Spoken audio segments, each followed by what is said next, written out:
So Nia Long has decided she's broken her silence for the first time since the whole Ime Udoka Celtics scandal. It's been about, 2 months now, because it's December. And the Celtics still have not really made it really obvious what he was suspended for. They said he violated team violations. They never really went into detail. So all these rumors have come out that it was someone, it was either someone's wife in the Celtics organization, or it was the team travel agent who actually helped Nia Long relocate to Boston when he got the job a year ago. And I was thinking to myself, if you had to choose between picking the woman who's probably the team agent, allegedly, or the head coach that got you to the finals, I'm going to stick with the head coach that got us to the finals. He shouldn't have got fired in the first place. But Nia says and I'm glad she called them out on just all of this fronting that they be doing. We care about women and we want to protect women. That was their excuse to not give up the identity of the woman that he slept with that works for the Celtics. And she's like, yeah, y'all claim y'all care about that, but yet, y'all put all our business out there publicly. She was humiliated because of this. She was embarrassed. And they just put this out there, like, according to her, she basically found out the way everybody else found out. And they did not come at her before this scandal, before they put it out there. Still haven't gotten in contact with her since this has happened.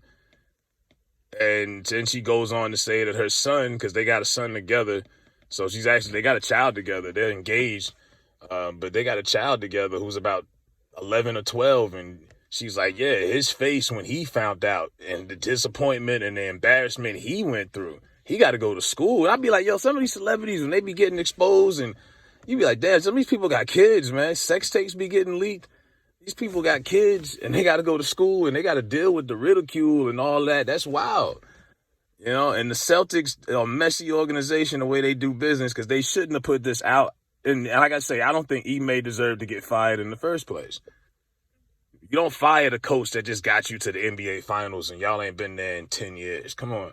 And right now, they're probably the best team in the league. They're balling right now. So when you winning, it overshadows a lot of stuff, and you could sweep all the stuff under the rug. Like, the scandal's kind of like been swept under the rug at this point. They got the number one seed in the East. Everything goes away in sports when you stacking up dubs. But yeah, I'm glad she called them out on that, because like they say, the whole way they carried that whole thing out was unprofessional. We're going to suspend the coach, not give a real detailed reason, know these rumors are out there, and then address the fact that there are rumors out there, but we're not going to reveal the identity because we want to protect her, whoever this Caucasian woman, I assume, is. And this is what the Boston Celtics do, and Nia Long knows nothing about it.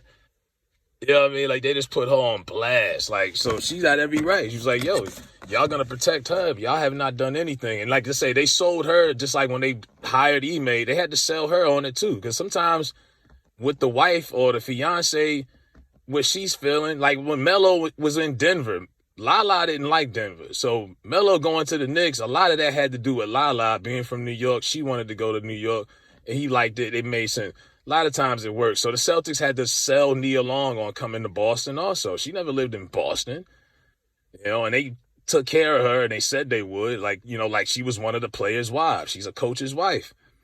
It's a big family and all of that. But nah, they dumped him really quick. And yeah, it's crazy. The race factor, you can't help but see it. How many coaches take a team to a finals and just get just done? And they're not going to keep him and reinstate him as head coach when he gets his suspension over. Just fire him if you're not going to keep him. And the crazy thing is, if everybody didn't flip on him in that retweet, Ime would be coaching the Nets right now. But the Nets, like the cowards they are, they used the whole Kyrie thing as an excuse. They had too much going on, and Ime didn't even get that gig in Brooklyn like he should have. Should have that right now. So the Celtics got lucky with that one. But somebody will hire Ime again. That's obvious. But the way that they just blew the whole thing out of proportion. Matt Becky Jones. Oh, this situation is 100 times uglier than it should be. I mean, they made this look like it was the worst thing ever. and to in their defense of the Celtics. And like I say, the way that they put out a private, this is a private situation. You shouldn't have put out any of this. You know what I mean? And if you were gonna fire him, at least come up with something legitimate. You come up with some excuse, but you don't put out people's personal business out here. Now that boy know his daddy cheating on his mama. You know what I'm saying? He all messed up in the head. Like, the impact that this has had on the personal lives of the other people affected, and the Celtics did not give a damn about any of that. All they cared about was saving their asses and saving whoever identity this woman is, whoever this woman is. But yeah, Nia Long has broken her silence on the Celtics. Let me know what y'all think. Is she tripping or she got a point?